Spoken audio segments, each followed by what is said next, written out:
Hello friends, आज फिर से हम एक नए इंग्लिश स्टोरी के ऊपर डिस्कस करेंगे और यहाँ पे हम लोग सीखेंगे इंग्लिश टू हिंदी किस तरीके से ट्रांसलेट किया जाता है। उसके अलावा आप नए नए सेंटेंस बनाना सीखेंगे। उसके अलावा आपको डेली नए नए वोकैब भी यहाँ पे मिलेंगे। तो आप वीडियो में बने रहें और पूरा अंत तक देखें।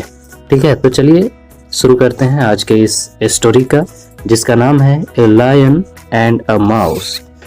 इस स्टोरी को शायद आप पहले पढ़ चुके हों, लेकिन आज हम लोग इस स्टोरी के बारे में पूरा डिस्कस करेंगे। सबसे पहले हम ग्रामर के ऊपर बात कर लेते हैं, उसके बाद इसका जो हिंदी मीनिंग है उसके ऊपर भी डिस्कस करेंगे। तो ए लायन में जो ए आया है वो है आर्टिकल, और आर्टिकल के बाद अगर आपको एक वर्ड देखने के लिए मिलता है तो वो होता है नाउन। इसमें एक बाद लायन है तो लायन यहाँ पे नाउन कहलाएगा। और इसमें जो एंड आया है ये आपका कंजक्शन है, जो दो वर्ड या दो सेंटेंस को जोड़ता है उसको कंजक्शन कहा जाता है। उसके बाद ए माउस आया है यहाँ पे, तो ए फिर से आर्टिकल है, और आर्टिकल के बाद अगर आपको एक वर्ड देखने को मिलता है तो वो होता है आपका नाउन। अब यहाँ पे हम इसका मीनिंग समझने की कोशिश करेंगे। अ लायन का मतलब होता है शेर या एक शेर आप बोल सकते हैं। एंड का मतलब और होता है, और ए माउस का मतलब आप बोल सकते हैं एक चूहा, या चूहा भी केवल बोल सकते हैं। तो इसका जो मतलब हुआ एक शेर और एक चूहे की ये कहानी है। ठीक है, तो चलिए अब इस कहानी को हम लोग पूरा पढ़ते हैं। क्या इस कहानी का मोरल है उसके ऊपर डिस्कस करेंगे, और इसमें जो भी ग्रामर यूज हुआ है या कोई भी टेंस यूज हुआ है तो मैं उस टेंस को भी यहाँ पे फुल्ली डिस्कस करने वाला हूँ। तो आप वीडियो को पूरा देखें। यहाँ है once upon a time. Once upon a time का मतलब सबसे पहले क्या होता है मैं आपको बताता हूँ कि जब भी कोई स्टोरी शुरू होता है तो मोस्टली आप स्टोरी में देखेंगे कि उसमें आपको मिलेगा वंस या वंस अपॉन ए टाइम। तो इस टाइप का सेंटेंस कहने का मतलब है कि एक बार की बात है, एक बार की बात है ना। वंस अपॉन टाइम मतलब एक बार की बात है, या एक बार का कोई मतलब स्टोरी के बारे में कह रहा है कि एक बार की बात है। तो वंस अपॉन ए टाइम। आगे है there lived a lion and a mouse. There lived a lion and a mouse का मतलब होता है कि एक शेर और एक चूहा रहता था। सबसे पहले ये लिव वर्ब 1 है और इसका ये वर्ब 2 है। अगर इसका हम टेंस का बात करें तो इसी टेंस को हम लोग बोलते हैं जिसमें कि वर्ब 2 का इस्तेमाल किया जाता है। उस टेंस को बोलते हैं हम लोग पास्ट इंडेफिनिट टेंस, जिसका सेंस होता है रहता था, इस टाइप का सेंस, जो कि कंप्लीटेड एक्शन कहलाता है ये। तो there lived a lion and a mouse का मतलब होता है कि एक शेर और एक चूहा रहता था। ठीक है, लिव का मतलब रहना होता है और इसमें ईडी लगा हुआ है, मतलब कि ये काम पहले हुआ है, रहता था। आगे डिस्कस करते हैं हम लोग। आगे है वन डे। वन डे का मतलब ये सिंपल है, एक दिन। The lion was sleeping. एक दिन का क्या बात है कि द लायन वॉज स्लीपिंग। यहाँ पे द आर्टिकल है, आर्टिकल के बाद आप एक वर्ड देख रहे हैं लायन। ये मैंने आपको पहले ही बताया कि आर्टिकल के बाद अगर एक नाउन वर्ड आता है तो वो नाउन होगा। तो जो लायन था, जो शेर था, अब यहाँ पे द क्यों लगा, क्योंकि हम लोगों ने लायन के बारे में पहले डिस्कस कर लिया है। तो ये जो लायन है ये हम लोग पहले से इसके बारे में अवेयर है, हम लोग को अवेयरनेस है इसके बारे में, इसे यहाँ पे ए नहीं लगा करके द का यूज किया गया है। तो द लायन वाज स्लीपिंग। जो लायन था, जो शेर था, वो सो रहा था। अब यहाँ पे आपको मैं थोड़ा सा ग्रामर की बात बता देता हूँ। मैं थोड़ा सा ग्रामर के ऊपर डिस्कस कर देता हूँ। वाज या वर के बाद अगर आप वर्ब 4 का यूज देख रहे हैं तो इसका जो सेंस होता है रहा था, रही थी या रहे थे, आप बोल सकते हैं। तो आप यहाँ पे देखेंगे कि वाज प्लस V4 है, मतलब कि रहा था।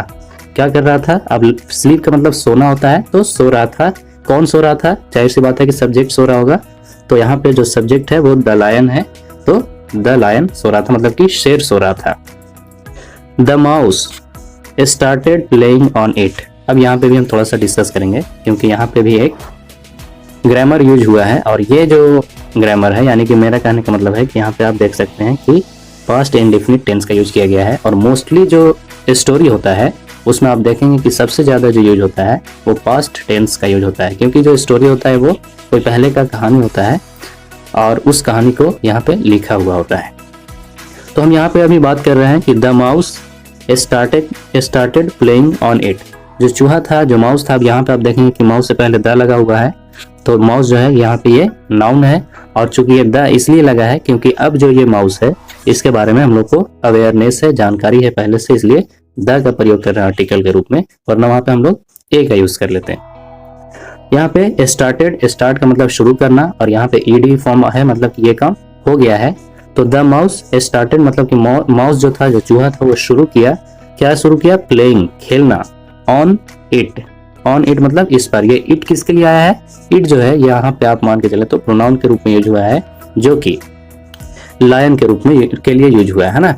जो चूहा था वो शुरू किया प्लेइंग ऑन इट, यानी कि जो शेर जो यहाँ पे आप देखें कि जो सो रहा था, मैं आपको फिर से डिस्कस कर देता हूँ। ये जो आप देखें कि लायन जो सो रहा था, तो उस लायन के ऊपर जो माउस था उसने शुरू किया प्लेइंग ऑन इट, इस पे खेलना शुरू किया। तो अब हम यहाँ पे फिर से एक बार थोड़ा सा ग्रामर का टर्म को सीख लेते हैं, ठीक है। आप हो सके तो इसे कॉपी में नोट करते जाएं, इस पे सेंटेंस बनाएं। वर्ब का सेकेंड फॉर्म अगर डायरेक्टली सब्जेक्ट के साथ आप देख रहे हैं, ठीक है, तो इसका जो सेंस है वो सेंस होगा था, उसके अलावा या, उसके अलावा ए। इतना सारा सेंस उसका देता है, तो आप इसे याद रख लेंगे। जैसे मैं खाता था, तो आई एट, है ना। इस तरीके से आप चाहे तो इसे बना सकते हैं, इस पे बहुत सारा सेंटेंस बन सकता है। जैसे मैं और भी एक दो एग्जांपल लेता हूं, वह आए, है ना। अब यहाँ पे देखें कि आए, यहाँ से मैं लिया हूं, तो आए, तो वह मतलब ही, और आए आना का कम होता है, तो वहां पे हम लोग वर्ब का सेकेंड फॉर्म लगाएंगे जो कि केम होता है, ठीक है। तो आप इसे भी अपने कॉपी में लिख लेंगे और दो चार सेंटेंस इस पे बना लेंगे, तो आपका कॉन्फिडेंस जो है यहाँ पे इनहेंस होगा, ठीक है। तो आगे डिस्कस करते हैं हम लोग इसी के ऊपर। आगे क्या है कहानी में? The lion woke up. अब यहाँ पे आप देखेंगे ये वोकअप है ना। वोकअप जो है ये वर्ब का सेकंड फॉर्म है वेकअप का, है ना। आप देखेंगे वेकअप का मतलब होता है जगना, उठना, को आप बोल सकते हैं। तो जो लायन यहाँ पे आप पढ़े सो रहा था, वो यहाँ पे अब जग गया। क्यों जग गया? क्योंकि जो यहाँ पे माउस था वो उसके ऊपर खेलना शुरू कर दिया था। तो द लायन वोकअप, जो शेर था वो अब जग गया, है ना। यहाँ पे जग गया या लास्ट में आ रहा है, इसलिए यहाँ पे वर्ब का सेकंड फॉर्म यूज किया गया है। क्योंकि हमने आपको यहाँ पे अभी बताया कि अगर यह आ रहा है लास्ट में, तो यहाँ पे मतलब कि वो जो सेंस है वो वर्ब टू का सेंस है, जो या का सेंस देता है ना। तो जग गया मतलब कि वोकअप, है ना। वैसे जगना का वेकअप होता है, लेकिन यहाँ पे काम हो चुका है, कंप्लीटेड एक्शन है, तो यहाँ पे वोकअप का यूज किया गया है। तो जो लायन सो रहा था वो अब जग गया है, क्योंकि उसके ऊपर जो माउस था वो खेलना शुरू कर दिया है। आगे देखते हैं कहानी में क्या होता है। ही काउट अप द माउस। अब ही किसके लिए यूज किया गया है? ये एक प्रोनाउन के रूप में यूज किया गया है, जो लायन के लिए यूज हुआ है, जो सो रहा था। वो क्या किया कि पकड़ लिया, है ना। कैच का मतलब होता है पकड़ना, और यहाँ पे ये कैच का वर्ब टू है, यानी कि ये काम हो गया, पकड़ लिया। किसको पकड़ लिया? द माउस, यानी कि चूहे को। जो चूहा उसके ऊपर कूद रहा था, खेल रहा था, उसको पकड़ लिया। एंड और वाज गोइंग टू किल। अब यहाँ पे आप देखेंगे कि ये जो वर्ब यूज हुआ है, तो इसका सब्जेक्ट कहीं ना कहीं तो होना चाहिए सेंटेंस में। तो ये पहले वाला इसका सब्जेक्ट नहीं है, बल्कि ये जो सब्जेक्ट है इसका ही है। अब यहाँ आप ही से इसको कनेक्ट करेंगे कि he was going to kill. अब वो जो था मारने जा रहा था। वाज के साथ भी फोर का यूज किया गया है। मैंने आपको कुछ समय पहले डिस्कस किया था कि वाज प्लस भी फोर अगर आए तो वहां पे मतलब रहा है, रही है का सेंस आपको देखने के लिए मिलेगा, है ना। तो यहाँ पे क्या सेंस है कि वो जो शेर था उसने चूहे को पकड़ लिया, and was going to kill, और वो मारने के लिए जा रहा था। आगे देखते हैं। The mouse requested for forgiveness. Mouse जो था, जो चूहा था, उसने रिक्वेस्ट किया, है ना। रिक्वेस्ट वर्ब वन है और रिक्वेस्टेड वर्ब टू है। यहाँ पे फिर से पास्ट इंडेफिनिट टेंस का यूज किया गया है। तो माउस जो था उसने रिक्वेस्ट किया, किस लिए? फॉरगिवनेस, मतलब कि माफी छोड़ देने के लिए, मतलब, है ना, भूल जाने के लिए इस बात को। फॉरगिवनेस, NEES वर्ड जो होता है वो नाउन होता है ना। तो वो छोड़ देने के लिए प्ली किया, माफी के लिए अपने आप को रिक्वेस्ट किया। किससे? लायन से रिक्वेस्ट किया, है ना। देखते हैं आगे कहानी में क्या होता है। द लायन, जो शेर था, लेट हिम गो, उसे जाने दिया, है ना। यहाँ पे लेट का जो यूज होता है, किसी को जब आप इजाजत देते हैं तो वहां पे यूज किया जाता है। जैसे मैंने उसे जाने दिया, तो आई लेट हिम गो, मैंने उसे जाने दिया। इस टाइप से हम लोग यूज करते हैं लेट का। तो the lion let him go, him किसके लिए आया है, ये माउस के लिए आया है ना। ये एक प्रोनाउन है, प्रोनाउन का जो डिफिनेशन होता है वो कि नाउन के इंस्टेड पे जो यूज होता है वर्ड, उसे कहते हैं प्रोनाउन। तो यहाँ पे जो हिम यूज हुआ है वो माउस के लिए हुआ है। तो जो लायन था वो जाने दिया, किसे, हिम यानी कि माउस को जाने दिया। आफ्टर सम डेज, कुछ दिनों के बाद, यहाँ पे कुछ दिनों के बाद होगा ना। After some days the lion, जो लायन था, काउट इन ए नेट, वो एक नेट में पकड़ा गया। अब यहाँ पे आप देखेंगे कि फिर से एक बार वर्ब का सेकंड फॉर्म कैच का काउट हुआ है।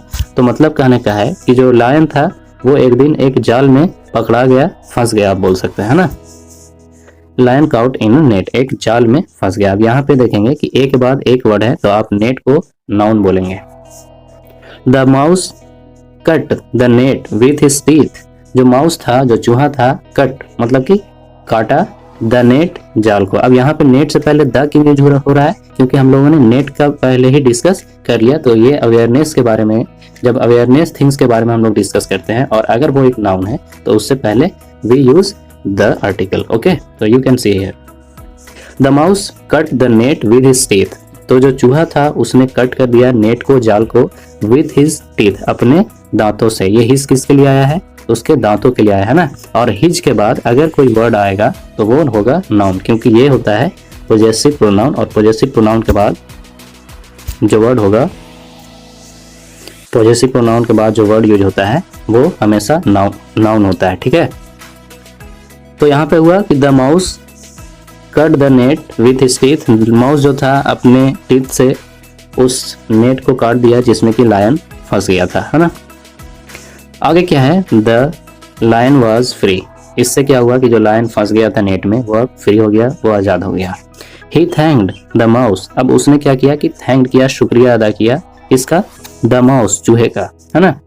तो यहाँ पे फिर से थैंक्ड, ई डी लगा हुआ है, वर्ब का सेकेंड फॉर्म का यूज किया गया है। मैंने आपको अभी डिस्कस किया कि वर्ब का second form past indefinite tense कहलाता है, जिसका अर्थ होता है कि अंत में ता, था, या हो या ए हो, इस टाइप का सेंस दिया। यानी ही थैंक्ड, उसने उसका शुक्रिया अदा किया, किसका, द माउस का, यानी कि चूहे का। अब देखते हैं कि मोरल क्या है इस स्टोरी का। तो मोरल जो है इस स्टोरी का वो है डू गुड, यानी कि आप अच्छा करें, हैव गुड, तब जाकर के अच्छा प्राप्त करेंगे। तो आप किसी के साथ अगर बढ़िया करते हैं तो आपके साथ भी वो बढ़िया करेगा। This is the most moral of this story and this is a very interesting story. You can see again, you can read again